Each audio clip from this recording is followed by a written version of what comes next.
존경하는 시청자 여러분 안녕하십니까? 오늘은 프란체스카 여사가 발표한 이승만에 대한 견해를 함께 살펴보겠습니다. 프란체스카 여사는 최근 이승만의 결정적인 행동에 대해 자신의 관점을 공개했습니다.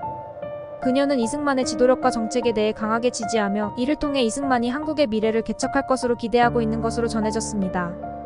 이에 대한 반응은 갈렸지만 프란체스카 여사의 이야기를 통해 우리는 다양한 시각을 들을 기회를 가졌습니다. 1. 첫 만남. 내 나이 어느덧 올해로 만 88 나 자신. 내세울 만한 공덕도 없이 아들 인순애회와 국민들의 보살핌 속에 이토록 행복한 여생을 보낼 수 있게 해주신 하나님께 감사를 드린다. 이제는 어서 동작동의 남편 곁으로 가야 될 텐데 염치 없이 더 오래 살고 싶은 핑계가 생긴다. 남편의 소원이던 남북 통일, 우리 손자들이 더 장성하여 장가가는 것, 그리고 남편의 사료 및 유품 전시관과 기념 도서관이 건립되는 것 등을 지켜보고 싶은 욕심 때문이다. 사실 그동안 많은 분들이 나에게 글을 써달라고 부탁을 했었지만 나는 늘 사양해왔다. 그것은 내가 여자란 말이 적어야 한다.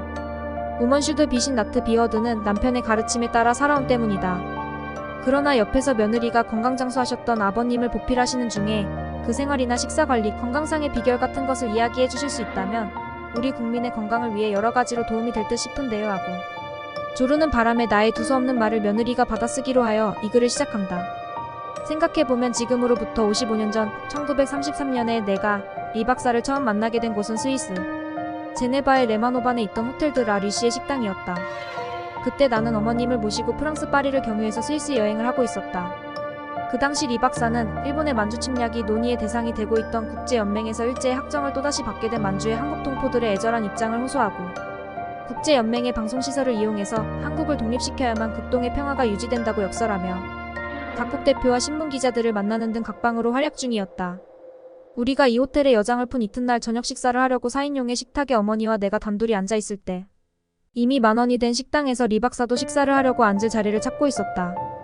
이때 지배인이 우리에게 와서 정중하게 동양에서 오신 귀빈이 자리가 없으신데 함께 합석하셔도 되겠습니까? 하고 양해를 구해서 우리는 승낙했다. 지배인의 안내를 받으며 우리가 앉아있는 식탁으로 온 리 박사의 첫인상은 기품있고 고귀한 동양신사로 느껴졌다. 그는 프랑스어로 좌석을 허락해주셔서 감사합니다 하고 정중히 인사를 한 뒤 앞자리에 앉았다. 그리고 곧 바로 메뉴를 가지고 온 웨이터에게 높은 신분으로 보였더니 동양신사가 주문한 식단을 보고 나는 무척이나 놀랐다. 사워크라프트라는 시큼하게 절인 배추와 조그만 소시지 하나와 감자 2개, 그것이 주문한 메뉴의 전부였다. 당시 유럽을 방문하는 동양 귀빈들의 호합한 식사와는 달리 값싼 음식만 골라 주문했기 때문이다. 나는 왜 그런지 이 동양 귀빈의 너무도 초라한 음식 접시에 은근히 신경이 쓰였다. 그리고 숙녀들에게 먼저 말을 걸어오는 서양 신사들과는 달리 온화한 표정으로 말없이 앉아서 웨이터가 음식을 가져오자 식사를 하기 전에 불어로 본 앞배띠 맛있게 드세요 하고 예의를 갖춘 후 조용히 식사만 하고 있는 이 동양 신사에게 사람을 끄는 어떤 신비한 힘이 있는 것 같이 느껴졌다. 무의식 중에 나는 이분의 식사하는 모습을 바라보다가 그만 눈이 마주치게 되어 무안에서 미소를 머금고 동양의 어느 나라에서 오셨느냐? 고 물어보았다. 그분은 힘있게 코리아라고 대답했다. 나는 여행하기 직전에 우리 독서클럽에서 보내주어 읽어있던 코리아라는 책 속의 금강산과 양반이라는 한국말이 생각났다. 내가 코리아에는 아름다운 금강산이 있고 양반이 산다지요? 하고 말했더니 그분은 무척이나 놀라면서 반가워했다. 그때만 해도 한국을 알아주는 외국인이 드물었고 또 알아도 일본의 악선전으로 잘못된 인식을 가졌기 때문에 내가 자기 조국 코리아를 그것도 아름다운 금강산을 알고 있다는 사실이 그분을 무척 기쁘게 한 것 같았다. 그때 지배인이 베른에서 온 기자가 그를 찾아왔다고 전했다. 그러자 그분은 덕택에 즐거운 시간을 가졌습니다. 실례합니다. 하고 급히 자리를 떴다. 다음날 나는 신문에 실린 그분의 사진과 신문 한 면을 온통 차지하고 있는 장문의 인터뷰 기사를 보았다. 그분은 한국이 독립해야 아시아의 평화는 이룩될 수 있다고 열렬히 주장하고 있었다. 별 생각 없이 나는 그 기사를 오려봉투에 담아서 내 이름은 쓰지 않은 채 그분에게 전해달라고 호텔 안내에게 맡겼다. 그런데 답장이 왔다. 나에 관한 신문 기사를 보내주신 친절에 감사드립니다. 이승만 다음날 다른 신문에 한국 독립에 관한 기사가 또 실려서 보내드렸더니 담례로 차대접을 하겠다고 했다. 처음에는 사양하다가 나는 그분과 함께 아름다운 호수를 바라보면서 담소를 나눌 기회를 갖게 되었다. 그분은 어려운 여건 속에서 정식 국적과 여건도 없이 동분서주하며 잃어버린 조국의 독립을 회복하기 위해 밤낮을 가리지 않고 일하면서도 지칠 줄 몰랐다. 58세의 나이에 어울리지 않게 넘치는 정열과 젊음을 지닌 한국의 독립투사와 얘기를 나누면서 나는 조금씩 마음이 끌려갔다. 나는 어머니의 따가운 눈총을 느끼면서도 외로운 한국 독립운동가의 바쁜 일순을 돕기로 했다. 나는 이 당시 33세로 영어통역관 국제 자격증을 가지고 있었고 속기와 타자가 특기였다. 나는 어려서 의사가 되는 것이 꿈이었다. 그러나 아버지의 사업을 물려받을 아들이 없었기 때문에 우리 부모님은 세 딸 중 막내인 나를 남자처럼 강인하게 훈련하여 사업을 계승시키려고 나를 상업전문학교에 보내고 언어 수업을 위해 스코틀랜드에 유학까지 가게 했었다. 그러나 나는 그동안 연마해온 나의 특기를 가지고 자금과 일손이 한없이 필요했던 이 항일 독립투사를 위해 무료 봉사를 자청한 것이었다. 한편 나의 어머님은 무엇보다도 가난한 한국의 애국자에게 마음을 쓰며 성심껏 봉사하는 딸이 못마땅하였다. 더욱이 시간과 경비를 줄이기 위해 식사 대용으로 날 달걀에다 식초를 타서 마셔가며 독립운동을 하고 있는 저명 인사가 별로 달갑지 않은 것이었다. 나의 어머님은 예정을 앞당겨 곧바로 나를 데리고 비네 집으로 돌아왔다. 일부러 그분과 작별할 시간도 주지 않았다. 그래도 나는 어머니 몰래 그분이 제일 좋아하는 김치 만나는 사워크라프트 한 병을 그분에게 전해주도록 호텔 고용인에게 맡기고 떠났다. 그 후 나는 어머니의 감시를 피해 아메리칸 익스프레스 회사를 수신처로 하여 제네바에 그분과 서신 연락을 했다. 바로 그해 7월 초 모스크바로 가는 길에 비자를 받으러 빈에 왔던 리 박사와 나는 다시 만날 수 있었다. 그분은 한국의 독립 문제로 만날 사람이 많아 늘 바빴고 나도 어머니의 감시 때문에 우리가 서로 만나기는 쉽지 않았다. 그렇지만 우리는 빈의 명소와 아름답고 시적인 숲속을 거닐기도 했다.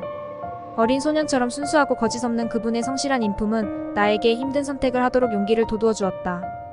나는 사랑이라는 아름답고 로맨틱한 한국말을 알게 되었고 조용한 아침의 나라를 동경하게 되었다. 나이가 지긋한 동양신사라 아무 탈이 없을 줄 알고 합석을 했더니 내 귀한 막내딸을 그토록 멀리 시집을 보내게 되다니 하며 회한 섞인 한숨을 지으시는 어머니와 가족들의 반대를 무릅쓰고 결국 나는 그분과의 결혼을 결심했다. 나는 수많은 고통의 나날과 어려움을 극복하고 다음 해인 1934년 10월 8일 하루 6시 30분 뉴욕의 몬트클레어 호텔 특별실에서 윤병구 목사님과 존 헤인즈 홈즈 목사의 합동주례로 결혼식을 올렸다. 그런데 이번에는 그분의 동지들과 동포들이 외국 여성과 결혼했다고 해서 그에 대한 실망과 반발이 이루 말할 수 없이 컸다. 그때 우리들의 인간적 고뇌가 얼마나 깊고 컸는지 모른다. 사랑하는 가족과 동포들의 축복을 받지 못한 채 결혼했기 때문에 우리에게는 남다른 고충과 애로가 한두 가지가 아니었고 고생을 안 해본 나는 남몰래 눈물도 많이 흘렸다.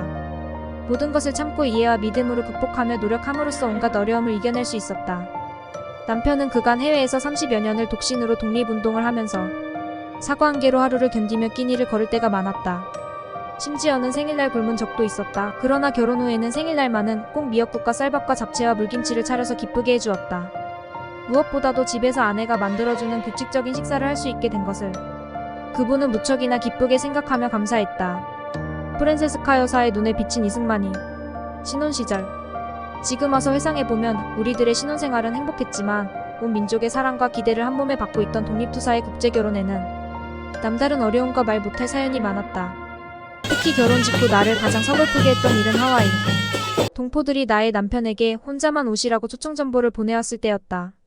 그분을 보필했던 동지들이 서양 부인을 데리고 오시면 모든 동포들이 돌아설 테니 꼭 혼자만 오시라는 전보를 2번씩이나 보내왔을 때 나는 수심 가득한 친정 어머니의 얼굴을 생각하면서 남몰래 눈물도 많이 흘렸다.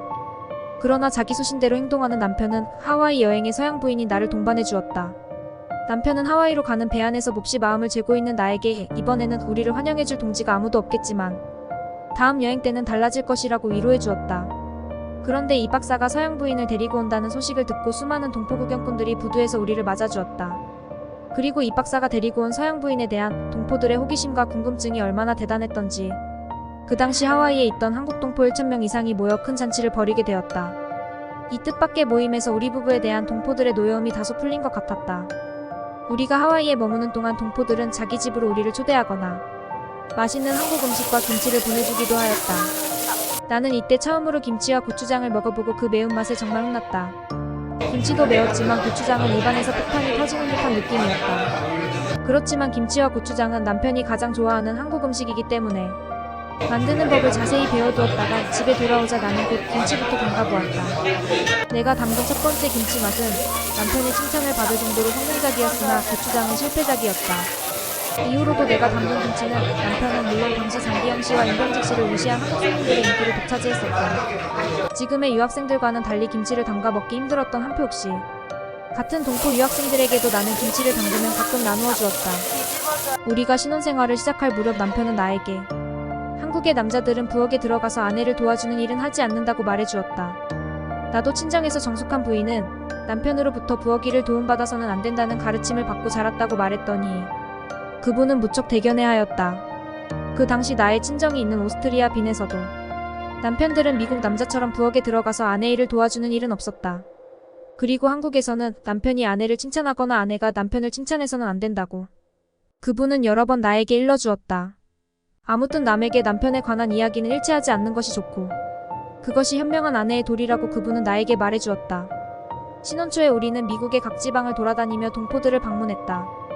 그때 윤치영 씨 내외를 방문했었는데 윤치영 씨 부인이 내게 예쁜 한복을 선사해서 입어보니 참으로 잘 어울렸다.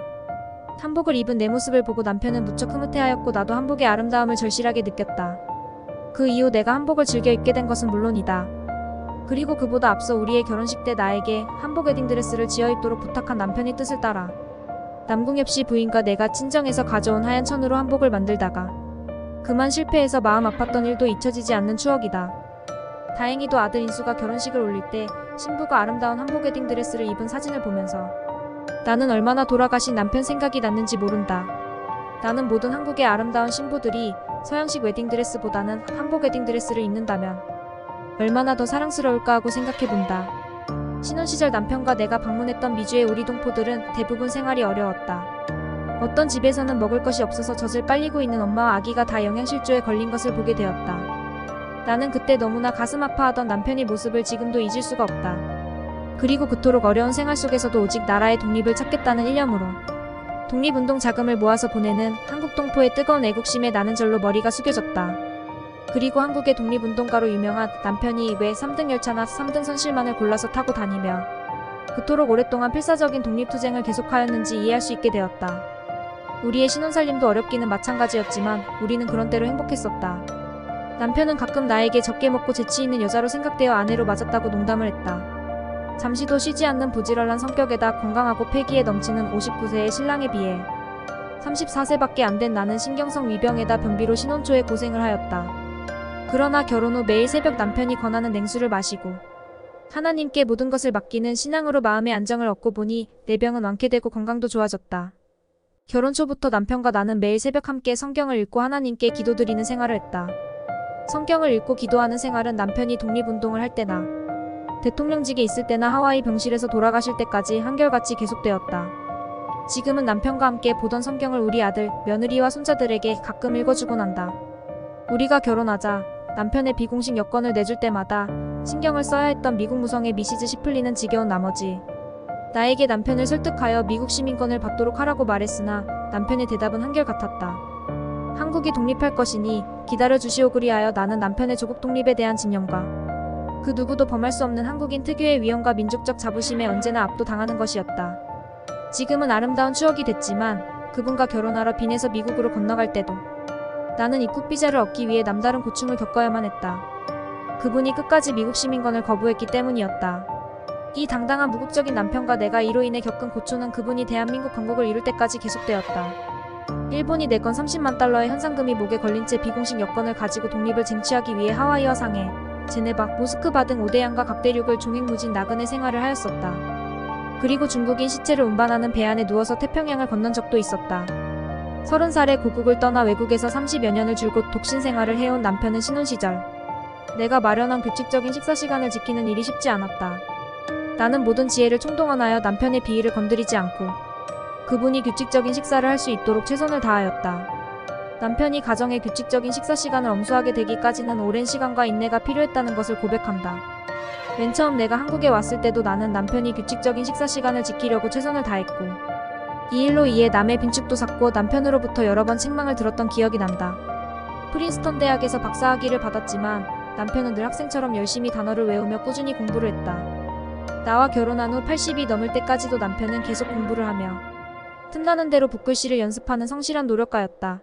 남편이 붓글씨를 연습할 때는 언제나 내가 곁에서 먹을 갈아들였다. 초인적인 정신력과 함께 쉬지 않고 노력하며 일하는 남편은 아프거나 늙을 틈도 없는 것 같았다.